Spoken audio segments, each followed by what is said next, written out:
warahmatullahi wabarakatuh.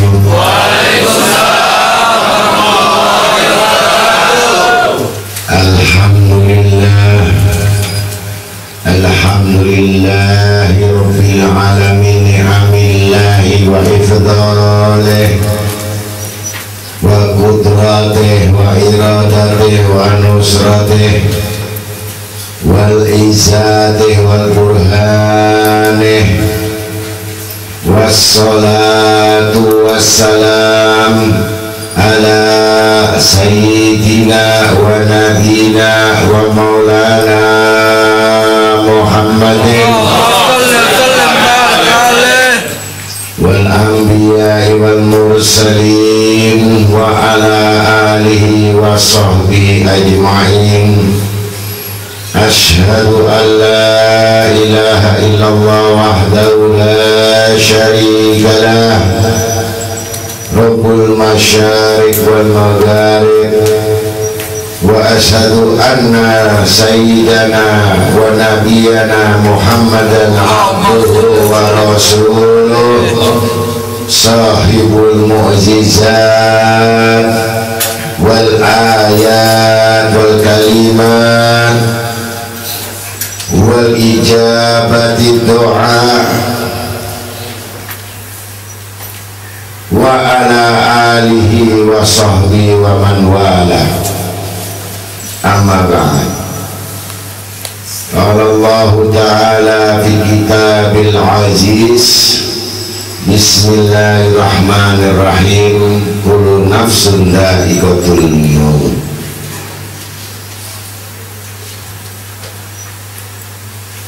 Wa bi'awah an Ibni Mas'ud radhiyallahu an, ayyul mu'minina afdal, qal ahsanuhum khuluqan qila wa ayyul mu'minin al-kayyis, qala aksaruhum lil mauti dhikran wa ahsanuhum lahu istidada. Wa qala Nabi Muhammadin sallallahu alaihi wasallam, al-kayyis man dana nafsahu wa amila lima ba'dal maut, wal ajizu man taba'a nafsahu hawaha wa tamana Allah amani. Sadaqallahu rasul. Para majelis yang sama-sama berhadir di tempat yang mulia ini, alhamdulillah kita mengucapkan syukur kehadiran Allah Subhanahu wa ta'ala yang mana telah banyak melimpahkan yang tidak terbilang nikmat-nikmatnya, sehingga kita tidak bisa menghitung nikmat-nikmat Allah. Maka wajib kita sebagai orang yang beriman bersyukur dan memuji kepada Allah agar kita menjadi orang-orang yang disebut takwa kepada Allah. Salawat dan pujian yang senantiasa, yang terus berlaku bagi orang-orang yang disebut beriman, yang banyak dilakukan oleh kita semata-mata dari sekian banyaknya ucapan-ucapan pujian kita hanya menginginkan mendapatkan ridha Allah, terutama syafaat Nabi kita Muhammad SAW zahiran wa batinan. Untuk itulah malam ini kita berbicara meneruskan daripada pengajian, yaitu dalam kitab Manhaj Da'wah Ilallah halaman 82, yang mana disebutkan di dalam satu ayat, setiap orang yang berjiwa, setiap orang yang hidup itu akan pasti mati. Kullun nafsun dha'iqatul maut. Maka riwayat dari Ibnu Mas'ud mengatakan, siapakah orang yang mukmin yang paling afdal dan yang paling utama? Maka jawab Nabi Sallallahu Alaihi Wasallam, yaitu orang yang terbaik akhlaknya. Kemudian disambung, diteruskan pertanyaan oleh Ibnu Mas'ud, mukmin atau orang yang beriman manakah yang paling kaya?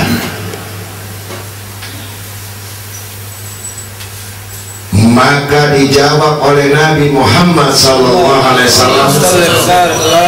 manusia yang disebut kaya adalah yang banyak mengingat mati dan banyak perbekalan atau persediaannya. Maka diteruskan dalam sabda Nabi Muhammad SAW, karena orang yang sempurna akalnya adalah yang selalu mau mengoreksi dirinya, menintrospeksi dirinya, menghitung amal dirinya, yang tidak pernah dihitung amal orang lain kecuali amal dirinya atau perbuatannya, dan yang selalu beramal untuk bekal sesudah mati. Apa bekal sesudah mati?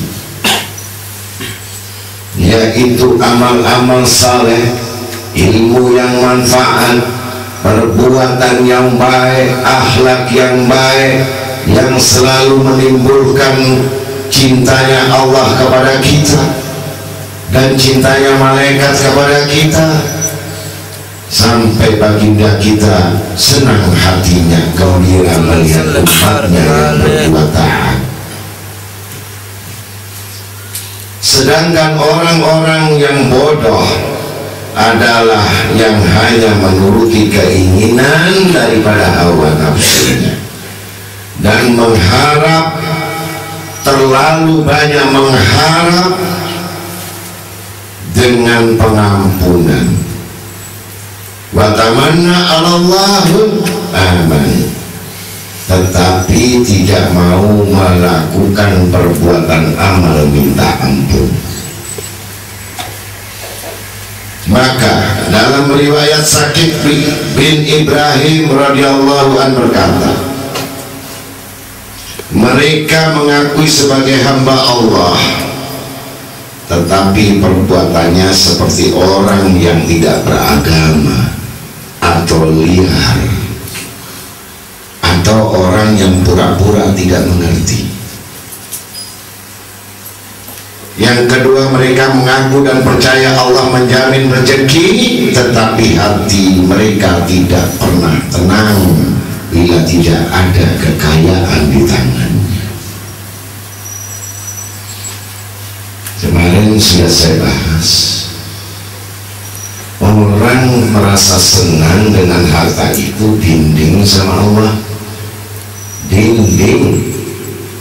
Orang merasa susah karena kehilangan harta atau kehilangan kesenangan, dinding juga. Apa sih yang disebut hawa nafsu tadi? Contoh yang paling ringan, orang mau sholat itu pakai hawa nafsu, iya kan? Kalau nggak pakai hawa nafsu nggak bisa sholat, ada keinginan. Sebaliknya orang nggak bisa sholat juga hawa nafsu, sama. Dorongan hawa nafsu ini disebut yang mencapai mutmainnah, yang dapat ridha Allah Ta'ala. Begitu terlalu rajin beribadah, nafsunya terlalu ingin cepat, nafsu juga hewan jadinya. Terlalu bagus, hewan. Terlalu hati-hati, hewan. Aneh kan ini? Kenapa? Sesuatu yang lebih-lebih melampaui batas. Jadi di sini meletakkan menurut ukuran kemampuan manusia. Jadi jangan dipaksakan apa-apa. Kalau dipaksakan bagus, nggak bagus, jadinya nggak bagus. Karena orang menuntut ilmu itu, andai kata air laut itu kering, daunnya itu dari pohon itu, daun-daunnya itu seluruh alam ini, kertasnya, kemudian pensilnya, penanya itu rantingnya, tintanya air laut, sampai habis kering, nggak akan mampu diteruskan lagi ilmunya Allah, saking luasnya. Jadi orang menuntut ilmu nggak pernah lulus. Kalau ada yang menuntut ilmu lulus, lolos namanya. Jadi di sini dikatakan,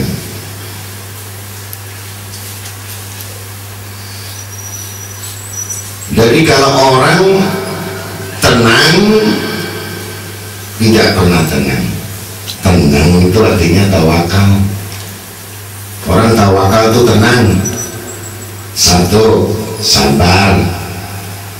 Dua, syukur. Tiga, tawakal. Yang empat, nerima takdir, qada dan qadarnya Allah. Yang kelima, ikhlas. Ini lima ini dipegang, ini syarat iman. Kalau iman ini belum ada, sabar. Iman belum ada, syukur. Iman belum ada, tawakal. Iman gak ada, menerima kepastian Allah dan tidak ikhlas. Apa dalam hadits qudsi? Fakhrus ila sama wal ardi. Keluar dari langit bumiku, cari Tuhan selain aku. Bayangkan, disuruh keluar, kalau nggak punya lima ini, cari Tuhan selain Allah. Dikeluarkan dari langit buminya karena nggak mau sabar, nggak mau syukur. Saya ini sudah bersyukur tapi nggak sabar, keluar dari langit. Ini orang yang mengaji. Kemudian ketiga, mereka berkata akhirat itu lebih baik dari dunia. Berkata bahwa akhirat itu tujuan kita, akhirat itu cita-cita kita, impian kita. Ya kan, di sini semua orang kalau duduk mengaji ini pikirannya akhirat. Ya kan, nggak ada pikiran ini itu, nggak ada. Pikirannya gimana akhirat itu, bagaimana saya masuk surga. Di sini keluar lain, gitu. Harusnya terus begini, gitu. Ya kan, gangguannya banyak. sentralnya banyak itu seton. Sentral itu setan, bukan sentral itu Allah, enggak. Sentral bin Jahannam. Ya, mudah-mudahan di sini semuanya iman digigit pakai geraham. Jangan dilepas. Nggak punya duit, punya duit, begitu. Insya Allah nggak pengaruh. Kalau punya duit lain jalannya, nggak punya duit lain jalannya, itu pengaruh namanya. Ya kan? Keberapa tadi? Lebih baik dari dunia, akhirat itu ternyata dia itu selalu menghimpun kesenangan. Kalau berharta senang, ya, nambah harta senang, nambah duit senang, nambah apa saja, apa namanya, apa saja senang, ya kan? Sampai silakan kesenangan itu. Tapi akhirat lupa, itu bisa terjadi. Yang keempat, mereka percaya pasti mati, tetapi perbuatannya seperti orang yang tidak ingin mati, takut mati. Apalagi harus menerima duit 1 miliar atau 100 juta, jangan mati dulu. Betul kan? Nah, jadi mati ketetapan. Tadi saya katakan takdir. Apa sih takdir tadi? Ditetapkan orang ini mati, ya. Pada waktu itu zaman Nabi Sulaiman. Nabi Sulaiman ini ada 2 pengikutnya, yang satu wali Allah, yang satu jin iblis, ya kan? Pada saat ngomong-ngomong begini, datang malaikat Israel. Malaikat Israel datang, ditetapkan katanya, ya Nabi Sulaiman, kamu punya tamu ini, matinya nggak di sini, ini kurang 5 menit. Katanya si Israel bisik-bisik sama Nabi Sulaiman. Terus gimana? Padahal dia masih ada perlu sama saya. Kata si tamu ini tadi, dia harus mati di negara Sam. Jaraknya itu 10.000 kilo. Padahal waktunya tinggal 5 menit. Dan dia tidak boleh mati di tempat kamu ini, ya Nabi Sulaiman. Malaikat Israel kasih berita begitu, takdirnya. Gitu. Akhirnya panggil yang namanya jin iblis ini, keluarkan apa namanya karpet kamu, jangan sampai ini. Kecepatan bagaimana? 2 wali ini berebut. Sudah gini aja ya Nabi Sulaiman, aku lebih cepat, 2 menit sudah di rumahnya, saya kirim pakai karpet terbang. Tapi jangan sampai tahu mereka, karena dia ada apa namanya, ada tamu di rumahnya, tidak akan mati, tidak boleh. Karena Nabi Sulaiman tahu kurang 5 menit, langsung yang namanya karpet dipasang, terbang. 2 menit baru duduk minum kopi, mati. Masya Allah, itu orang mati itu udah ditempatkan. Jadi jangan takut kamu mati di mana-mana, ada tulisannya. Mudah-mudahan kamu jangan sampai mati di pasar, jangan. Ya, mudah-mudahan. Ya, saya mendoakan kamu. Ya, mudah-mudahan kamu mati di kasur. Ya, alhamdulillah. Mau nggak kamu mati di jalan? Nggak mau kan? Nah, jadi matinya harus di kasur. Jadi betul, alhamdulillah, husnul. Jangan ukur matinya, jangan. Nggak bisa baca la ilaha illallah itu. Ada lagi orang kumpul sama istrinya kan, jantung dia mati. Innalillah, ini nggak bisa masuk surga. Jadi kalau latihan nafas ya, kalau mati takut mati kan? Takut. Gambar kayak aku mati kayak itu, kayak apa? Anak-anak ini takut mati semua. Masya Allah, apalagi utang belum kebayar. mati. Sampai waktu takut mati. Jangan dulu Gus katanya. Kenapa bayaran belum bagus? Nah, mereka percaya mati, pasti mati, tetapi perbuatannya seperti orang tidak ingin mati. Yang keempat kan sudah. Jadi mati tadi langsung dikirim hamba 2 menit. Nah, ini ada satu cerita lagi yang nggak ada hubungannya, tapi kalau orang yakin ingat mati, yakin dia. Wali ini aneh-aneh, kamu tahu nggak? Tapi kamu jangan aneh dulu, ya kan? Nanti wali aneh, kamu ikut aneh, gila kamu, jangan. Jadi walinya aja yang aneh. Nah ini, tapi jangan diikuti lah. Jangan, wali kada bisa diikuti.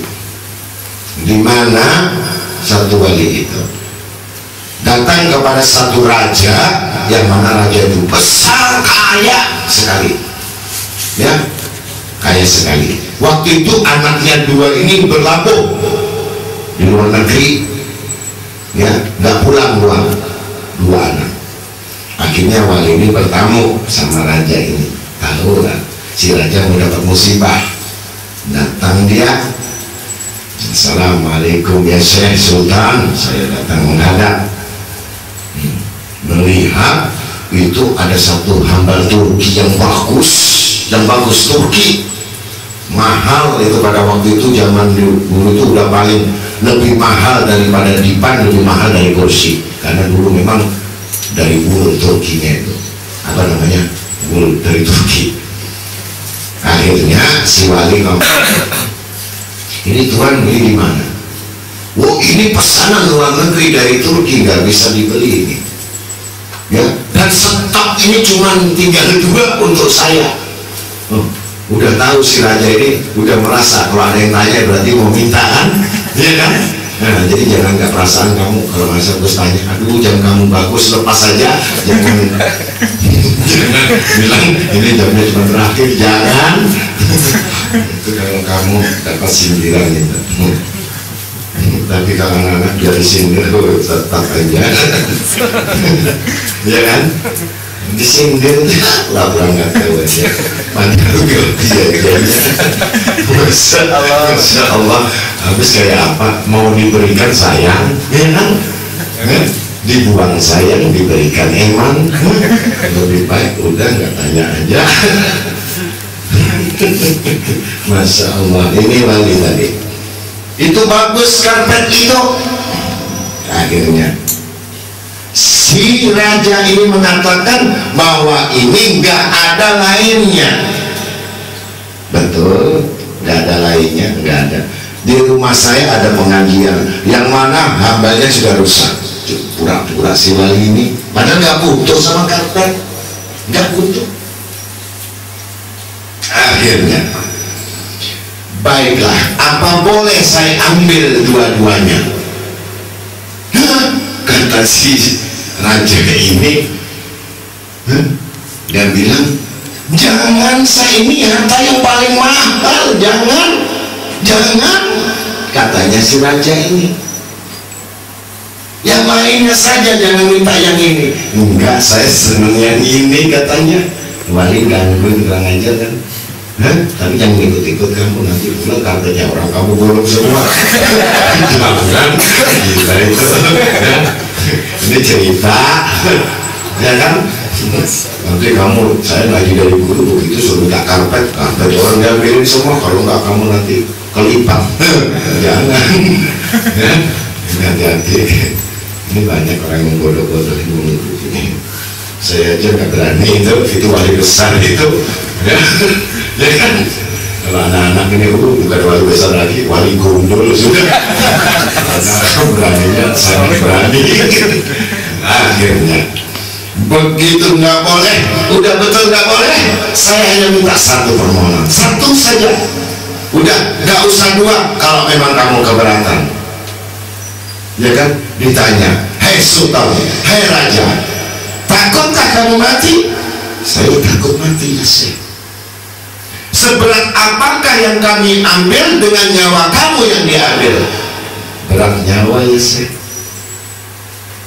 Itu kan masih di tangan kamu. Bagaimana kalau malaikat Israel datang untuk mengambil nyawamu sekejap seketika ini? Berarti kamu menolak? Enggak berani. Padahal kami minta hanya harta benda kamu, belum nyawa kamu. Kalau begitu satu sajalah yang namanya karpet ini, jangan yang banyak-banyak, karena ini stok nggak ada lagi. Saking cintanya sama dunia, masya Allah, masya Allah. Ini cerita ya. Kalau kamu ada yang pura-pura ada wali minta karpet sama kamu, jangan, dia yang dimintai. Begitu supaya jadi 3 karpetnya, ya kan? Masya Allah. Karena ulang tamu belum ada karpetnya kan tuh sholat, ulang tamu belum, nah itu minta tambah 3 jadinya. Masya Allah. Terus akhirnya satu dengan berat itu, satu peristiwa anaknya kan di luar negeri, ya kan? Yang satu anaknya yang naik pesawat atau naik kendaraan lain pada waktu itu sampai di tempat dengan selamat. Saya salah mengartikan. Jadi yang anak yang pertama ini yang naikkan kendaraan atau onta, dia dibunuh sama orang, dirampok dagangannya, bunuh, langsung mati. Tinggal yang satu, anak yang paling disayangi. Anak yang satu disayang ini naik kapal. Jadi naik kapal, begitu saat kapal itu mau tenggelam, ada orang yang menolong dengan dia. Kapal itu sudah tenggelam, yang akan semua karam. Ada karpet ini yang satu digulung sama dia. Karpetnya digulung sama anak yang mau mati ini tadi. Akhirnya dia selamat di pantai dengan kendaraan karpet yang dinaikin tadi. Jadi karpet yang satu ini selamat dia ke tempat itu. Si wali tadi menyelamatkan dengan minta karpet satu kali ini, menyelamatkan itu anak yang mau tenggelam di kapal itu, dibungkus sama orang dengan karpet. Dengan sebab musabah Allah Ta'ala, barang siapa yang sedekah menyelamatkan itu yang anak yang meninggal yang satunya tidak bisa ditolong karena karpet jadi tahan sama dia. Karpet diganti dengan nyawa. Masa itu yang namanya wali. Jadi sesuatu yang berharga lebih berharga yang namanya anaknya. Sesuatu yang berharga lebih berharga nyawanya.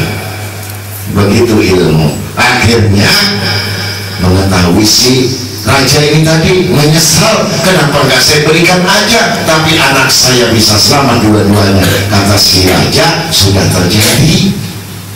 Begitulah ceritanya orang kalau mengingat mati, insya Allah kalau ada satu permohonan, satu permintaan, nggak takut lagi karena disebut orang beriman.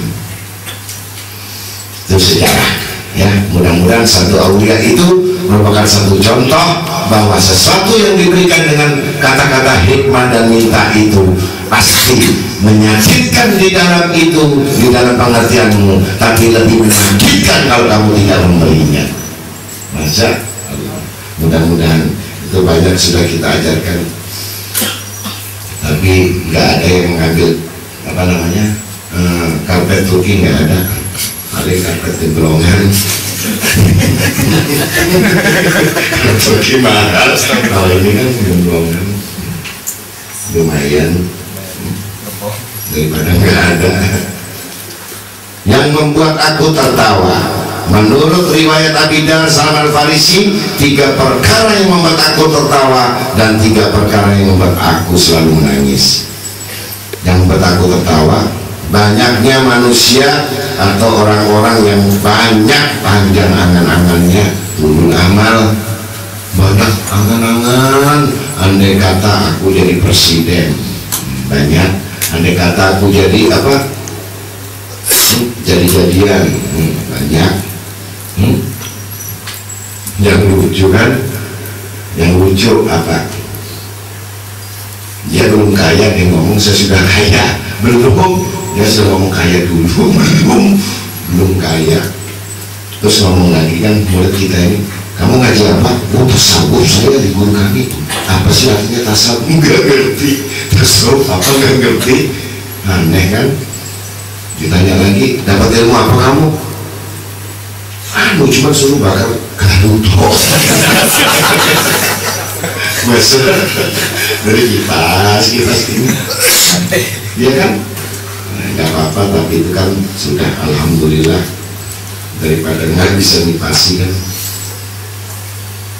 Terus apa? Tentang hidup padahal dia dikejar mati, terus mati ngejar dia. Ya, kamu tahu malaikat Israel itu di atas kamu tuh ada semua, nggak ada semua. Dekat di sini ada. Jangan kamu pikir malaikat Israel masih di langit, enggak, dekat. Nah, jadi tinggal daftar aja itu kan, kamu mati, ya. Tapi jangan dulu kan. Ayo, siapa ingin mati? Nggak ada kan yang ngatakan nggak ada kan? Jangan dulu. Biasanya begitu. Normal gitu ya. Normal. Selama hayat dikandung dengkul. Yang kedua, orang yang merupakan mati padahal mau tidak pernah merupakannya. Mati terus ada. Yang ketiga, orang yang banyak senang tertawa lupa diri, padahal dia belum mengetahui apakah Allah itu ridho kepadanya atau murka kepadanya. Kamu tahu nggak ciri khas orang yang dapat ridho Allah Ta'ala? Ada ciri, ada. Orang yang dimurkai Allah ada cirinya, tinggal pilih kamu. Ya. Saat kamu diberikan susah sama Allah Ta'ala, susah, diuji susah, kamu senang, itu ridho. Tapi biasanya jarang ada itu. Kalau diuji senang itu banyak, ya kan? Tapi diuji susah senang, ada nggak? Ada nggak? Belum ada kan? Diuji susah kok senang? Aneh. Karena apa? Katanya orang yang berilmu, ini karena Allah sayang kepadaku. Masya, kalau Allah nggak sayang kepadaku, aku nggak diuji susah. Jadi kalau kamu diuji senang, ujian yang paling berat itu, ya. Tapi kamu nggak mau susah kan? Enggak kan? Alhamdulillah, jangan susah. Selama masih ada nasi, jangan. Orang yang banyak senang, dia belum mengetahui apakah ridho enggak. Sedangkan yang membuat aku menangis, yaitu aku melihat bahwa aku akan berpisah dengan para sahabat Nabi Muhammad SAW. Yang kedua, menunjukkan betapa dasarnya maut bila tiba saatnya.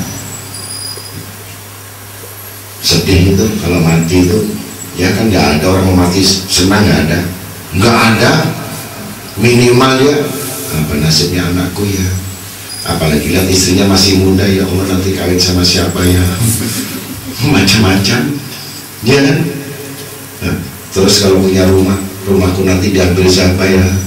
Kalau saya punya pabrikku diambil siapa. Mobilku nanti jangan-jangan diambil sama londo. Macam-macam kalau orang mau mati, ya kan. Nah, tapi yang nggak susah itu makan besok nggak ada, ya, pakaian nggak ada, kerja nggak ada, mati senang dia, masya Allah, senang. Karena apa? Nggak ada pikiran lagi dia kan. Tapi bunuh diri takut.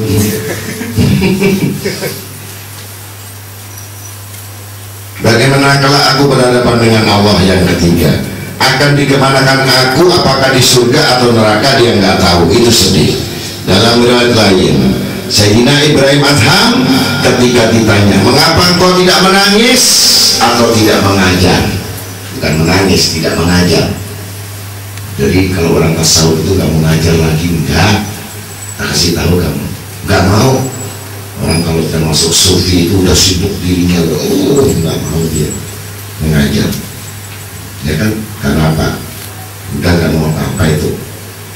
Karena dipikirkan 4 masalah dalam diriku, yaitu satu, kata Ibrahim Adham, aku selalu sibuk dan banyak memikirkan diriku tentang yaumul mitzak, di mana ketika Allah menentukan anak Adam alaihissalam yaitu masuk surga atau neraka, sedangkan aku belum mengetahui termasuk golongan manakah aku ini. Udah wali Allah masih tanya aku ini surga apa neraka. Bayangkan ya, kutub Sayyidina Ibrahim Al-Hamid, wali kutub bukan wali-walian, masih tanya mas selamat gak saya ini neraka atau surga. Yang kedua, aku selalu memikirkan kejadian manusia ketika di dalam perut ibunya, ketika ditiupkan roh dan malaikat mencatat untung atau celaka. Itu pun aku tidak mengetahui termasuk golongan untungkah aku ini atau celaka bagiku. Gitu, kamu dilahirkan dulu apa? Untung ke celaka itu. Maka kata Sayyidina Umar bin Khattab, kembalikan aku ya Allah ke perut ibuku lagi, sehingga aku tidak menerima beban yang berat ini. Gitu. Jadi hidup banyak orang yang suka, tapi banyak yang nggak suka ya. Ketika saat malaikat mau datang kepadaku lalu bertanya kepada Allah tentang rohku, apakah aku golongan muslim atau golongan kafir, nggak tahu lagi. Aku pun belum mengetahui bagaimana jawaban Allah kepada malaikat mau. Jadi bisa ada orang sujud dikir matinya kafir, nggak bawa la ilaha illallah. Ada yang dulunya nakal baru terakhir mati la ilaha illallah. Rahasia Allah, takdirnya. Jadi mudah-mudahan kita ini maka selalu berdoa husnul khotimah. Jadi kalau mau doa husnul khotimah itu ditambah itu, ya Allah biha, ya Allah biha, ya Allah bi husnul khotimah.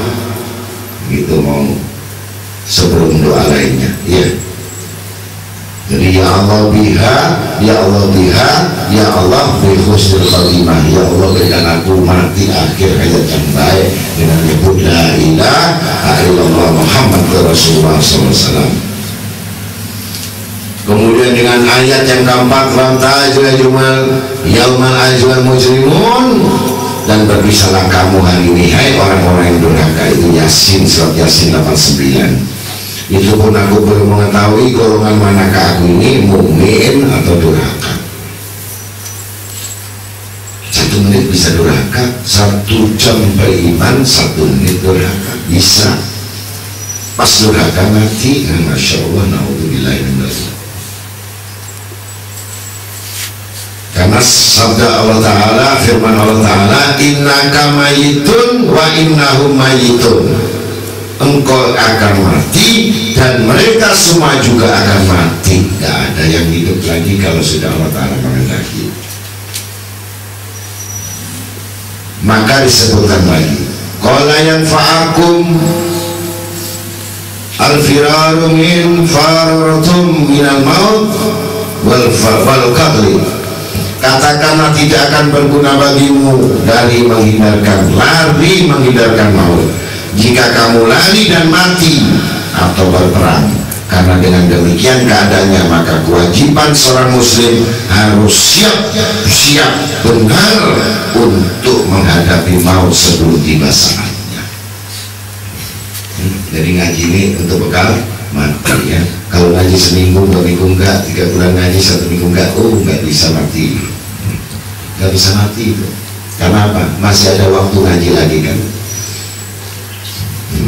Kalau kecuali nggak ngaji terus mati, nggak kembali lagi, itu baru namanya mati. Tapi kalau masih balik kan alhamdulillah.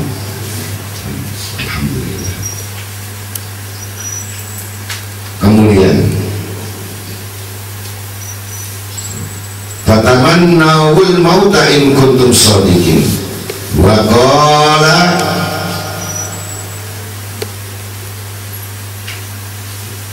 wala yatamannahu abada bima qaddaman aydihim wa qala ta'ala wa ma innallahi khairul lil abrar. Inginkan mati jika kau benar-benar dalam imanmu, dan mereka tidak akan pernah ingin mati karena mengetahui amal kejahatan dirinya. Jadi kalau orang takut mati itu tahu dosanya banyak ya. Ya kalau kamu tanya orang yang takut mati itu biasanya dosanya banyak. Tapi kalau kamu pengen cepat mati itu biasanya putus asa. Jadi nggak ada yang benar, yang takut mati itu banyak dosanya. Tapi yang ingin cepat mati berarti yang ingin cepat putus asa.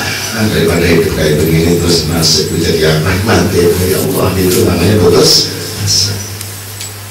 Tapi di sini murid kita enggak setengah mati.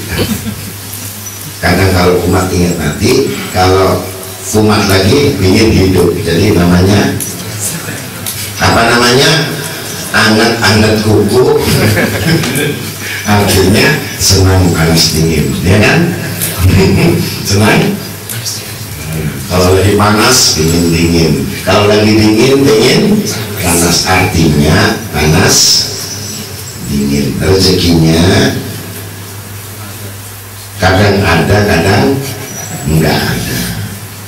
Tapi kalau lagi ada, lupa waktu enggak ada. Kalau enggak ada, jangan ingat waktu ada. Ya, ingat-ingat. Waktu enggak ada, jangan ingat waktu ada. Kenapa? Percuma. Ya kan? Percuma. Mau enggak ada kok ingat-ingat ada, percuma. Kalau ada, ingat waktu enggak ada. Itu enggak percuma. Gitu. Milih yang mana? Milih yang enggak ada. Murid kita ini pinter-pinter, cuma dengerin pinter, denger pinter ya. Tak akui nomor satu ini. Murid kita ini kalau soal dengar, bagus. Tapi kalau menjalani nanti dulu. Tapi di budukan, bukan di sini. Sesungguhnya kami membiarkan mereka akan supaya bertambah dosanya, dan untuk mereka kami sediakan siksa yang sangat hina. Innama numlilahum liyazdadu isman wa lahum adzabun muhin. Jadi kalau orang yang apa namanya terus berbuat dosa melulu, akhirnya yaitu tadi nggak tahu. Ada yang bertanya, siksa itu rohnya apa jasadnya? Yang disiksa rohnya apa jasadnya? Rohnya.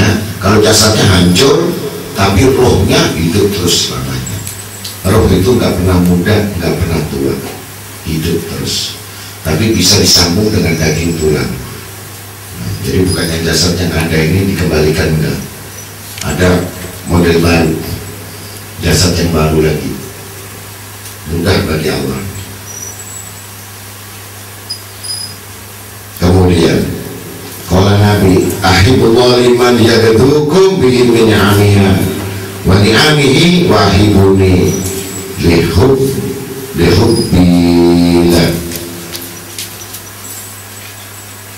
Cintailah Allah karena Ia telah melimpahkan berbagai karunia-Nya kepada kalian, dan cintailah aku karena aku Allah menyintai aku. Karena Allah menyintai aku. Jadi kalau orang sudah cintai Allah Ta'ala, Masya Allah, ciri khas orang cintai Allah Ta'ala itu bersama mau minum, buka tutup, tutupnya udah baca bismillah. Ini namanya dicintai Allah. Buka tutup ini aja udah bismillahnya. Tapi nggak dijaga, dicintai. Nutup ini bismillah lagi. Setiap gerak bismillah. Lepas kacamata otomatis begini, bismillah. Nggak bisa lepas dari semuanya. Masang pun izinnya Allah. Nah, bismillah. Tangan bergerak ini bismillah. Nggak ada luput melihat orang bismillah. Masya Allah, kalau orang ciri-cirinya itu mendapatkan kenikmatan dari Allah, ridhonya. Ya, kalau kamu cepat-cepat orang mau berangkat ngaji pakai baju capek, nggak pakai bismillah, itu tandanya yang berpakaian setan. Ya, apa-apa yang nggak ada bismillahnya nggak berkah. Pakai kancing latihannya baca bismillah, berapa dapatnya? Banyak nggak? Banyak nggak?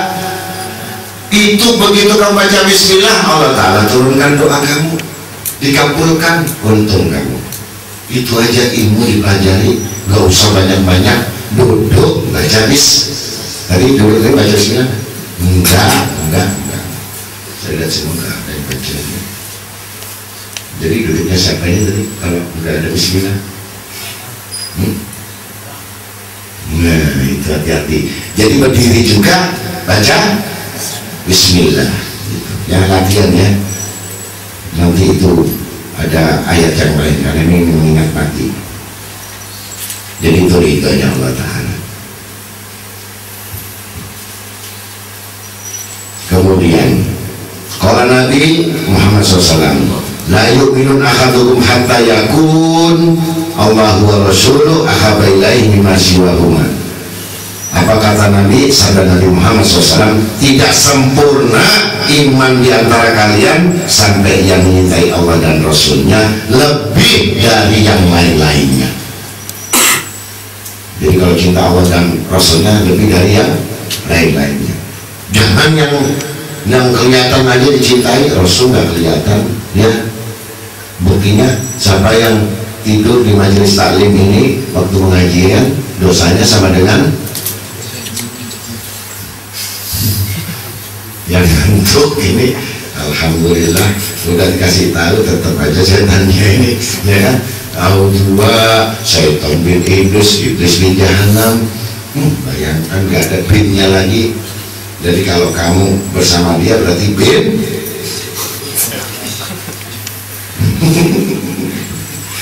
Susah mengaji, tapi kalau ngitung duit, masya Allah, masya Allah.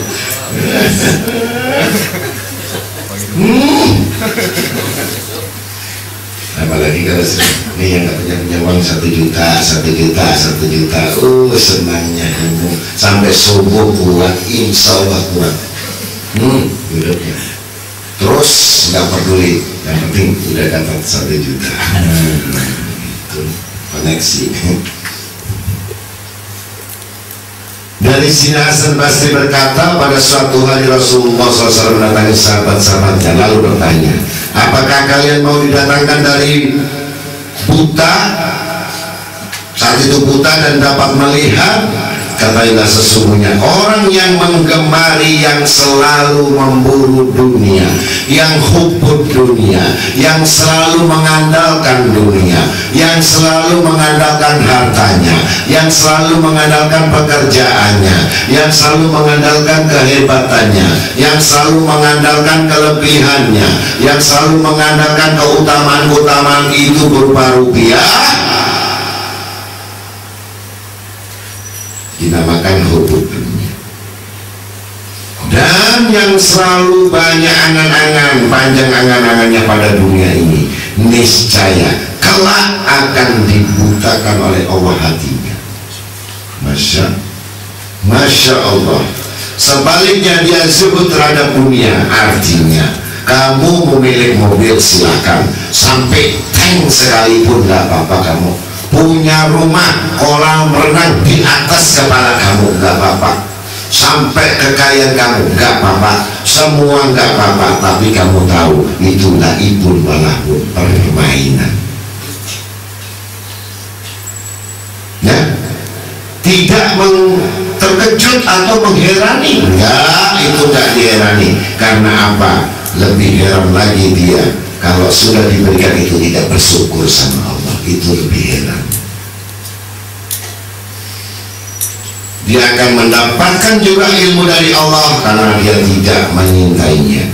Dalam riwayat Nabi Isa, saat kehujanan pun Nabi Isa dalam kesulitannya, dia hidup di dalam sebuah gua dan ditemani dengan singa. Sambil mengelus singa, sambil berdoa Nabi Isa ini, ya Allah, Engkau jadikan aku tanpa rumah, tanpa tempat tinggal, goa tempat tinggal. Tidak ada manusia yang paling miskin kecuali Nabi Isa, tidak ada manusia yang paling fakir kecuali Nabi Isa. Makannya daun dan air hujan sampai meninggalnya. Ya Allah, Kau jadikan aku tanpa rumah tempat tinggal. Maka Allah mengirimkan wahyu, tempat tinggalmu yaitu dalam ketetapkan rahmatku.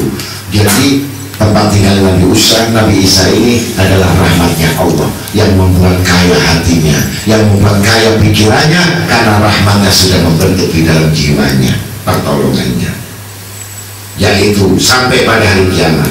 Kelak aku Allah mengundang orang-orang Zaid agar mengunjungi engkau sebagai kehormatan. Maka Nabi Isa putra Maryam ini mendapatkan kehormatan, maka kelak dia datang di hadapan Allah seperti pengantin baru. Jadi semua bidadari itu, setiap karakter itu 40 bidadari yang mengawal dia. Yang paling utama orang zuhud ini dijemput bidadari turun dulu. Tapi yang gak zuhud ini dijemput sama Betoro Kolo. Ya kan? Masya Allah, Nabi Isa. Celakalah orang-orang yang cinta dunia itu dengan gudang kesalahan yang bakal disahkan besok karena dosa-dosanya. Jadi gak ada orang cinta dunia itu gak banyak dosa, banyak dosanya banyak. Kalau nggak nipu ditipu, kalau menipu ya diam-diam, kalau nggak dusta, macam-macam orang cinta dunia ini, aneh gitu ya. Sampai dikatakan oleh Nabi Muhammad SAW, bahwa Nabi SAW, la ta'tiyanakum ba'di dunya takulu imanakum kama takulun nar hatoba. Aku datang kepadamu sesudahku, yaitu satu dunia yang akan kelak. Siapa yang mendapatkan dunia dengan kecintaan itu, seperti kelak dunia itu akan memakan imanmu sebagai api yang memakan ranting-ranting, memakan kayu api. Jadi orang rusak itu, ya kan, imannya gara-gara mikir duit, dibakar langsung, ya kan. Belum dapat uang, zikir, sujud, begitu dapat uang, hajat gak lagi, tahajud gak lagi, sibuk sudah, dapat kesibukan kegiatan. Jadi jelas jauh sama Allah Ta'ala. Satu riwayat, kenapa sampai Sayyidina Ibrahim Adham, ada yang bertanya, karena Nabi Muhammad itu gak kaya. Nabi Muhammad SAW nggak punya rumah, betul? Yang ditempati Sayyidina Muhammad SAW itu rumahnya Siti Aisyah Ridho, putri dari Sayyidina Abu Bakar Siddiq radhiyallahu anhu. Yang dikatakan Raudhah ini tempat bermainnya Sayyidatina Fatimah Zahra, putri Nabi yang selalu bermain di Raudhah, itu artinya taman. Jadi Nabi nggak pernah punya rumah. Terus bertanya, kenapa manusia itu melampaui dari Rasulullah sedangkan Rasulullah nggak punya rumah? Tetapi Rasulullah nggak punya rumah, punya istri Siti Khadijah, raja daripada kafir Quraisy, seorang janda yang umur 40, yang kekayaan yang disegani di Mekah, yang disegani dari seluruh pelosok orang kafir, seorang janda yang mempunyai pengaruh besar. Betul, Nabi tidak memiliki apa-apa, tetapi Nabi ada yang membela, yaitu Siti Khadijah Kubra. Saat mau diancam dibunuh, Siti Khadijah lah yang membela. Seluruh orang kafir takut dan segan sama Siti Khadijah. Sampai pamannya sendiri yang namanya Abu Jahal, Abu Talib, begitu mendengar Siti Khadijah, segan untuk mendatangi Sayyidina Muhammad sallallahu alaihi wasallam. Begitu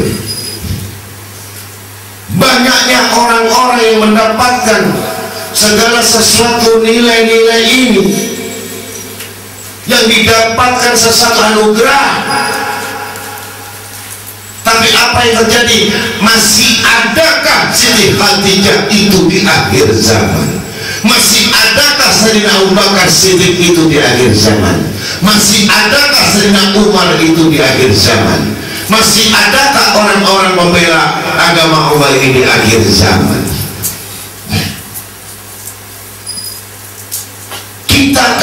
sama orang-orang yang bersosial terhadap orang-orang yang kafir. Kalau kita ada teman kita, ada yang gak makan, pura-pura kita tidak tahu. Begitulah sejarah itu bagaimana melawan kafir Quraisy. Kuda, onta itu bukan datang sendiri, tapi dibeli. Pada satu saat pun kekurangan dana dan uang, Sayyidina Ali berpesan kepada tukang bengkel yang bisa membuat pedang, membuat panah, membuat perisai. Pada satu saat itu orang kafir punya uang banyak, uang besar. Dia minta yang besi kelas pertama, minta yang kelas harganya 2 kali lipat. Pesanan yang pertama adalah orang kafir. Maka Sayyidina Ali diperintah Rasulullah, kau pesan pedang, kau pesan perisai, kau pesan busur panah. Tapi dana kurang para hadirin, dana kurang. Langsung datang ke tukang tukang pandai ini, tukang bikin besi ini, bikin pedang ini. Apa kata Sayyidina Ali? Kami pesan diperintah Rasulullah SAW, bikinkan yang nomor 1. Maka apa kata si pesan bengkel ini? Bisa saya pesankan kalau kamu membayar harganya sekian. Kamu tahu ini untuk membela Islam, kamu orang Islam, untuk membela Islam, untuk membela satu negeri. Kalau nggak aku tebas kau punya leher, kata Sayyidina Ali, karena kau tidak membikinkan, karena Rasulullah sudah kekurangan uang. Kenapa kau bikinkan pedang ini? Musuh kau bikinkan juga, aku juga kau bikinkan, sama-sama satu tempat yang dibikinkan. Apa katanya orang kafir tadi? Karena aku punya uang. Orang Islam nggak punya uang. Kamu dapat kelas yang nomor 3, kali 3. Begitu dipukulkan 1 kali yang namanya pedang patah karena daya. Tapi yang kelas ini dia dapatkan orang kafir ini. Nah, akhirnya kalau begitu kita menghadap Rasulullah SAW. Kemudian tukang pandai ini menghadap sama Sayyidina Ali. Begitu kebijaksanaan Rasulullah SAW, ketahuilah, hai Ali, ini adalah hukum syariatnya. Di mana yang pertama kali yang memesan itu yang diutamakan. Walaupun dia itu musuh-musuh kamu. Masa kau jangan mengatakan dirimu Islam, kau mengatakan sesuatu kamu bertindak seenaknya sendiri. Tidak seperti itu Islam. Maka karena uangmu tidak cukup ya Ali, tetap kamu dapatkan itu pedang nomor 3. Tawakallah kepada Allah. Sesungguhnya bukan masalah nomor 1 atau nomor 3. Yang bikin menang adalah Allah, bukan pedang itu ya Ali. Masya, mudah-mudahan itu pengertian. Jadi jangan mentang-mentang kamu lebih baik dari orang lain, sama orang kafir kamu seenaknya enggak juga ya. Jadi di situ ada istilahnya akhlak. Mudah-mudahan dengan pengajian ini, karena waktu tidak mencukupi, mudah-mudahan kita sambung lagi kepada halaman yang berikutnya. Yang penting hikmah kita harus selalu ingat mati. Siapa yang ingat mati pasti diberikan kehidupan yang luas. Siapa yang ingat hidup dan dunia terus bakal dimatikan kehidupannya. Cuma itu saja. Assalamualaikum warahmatullahi wabarakatuh.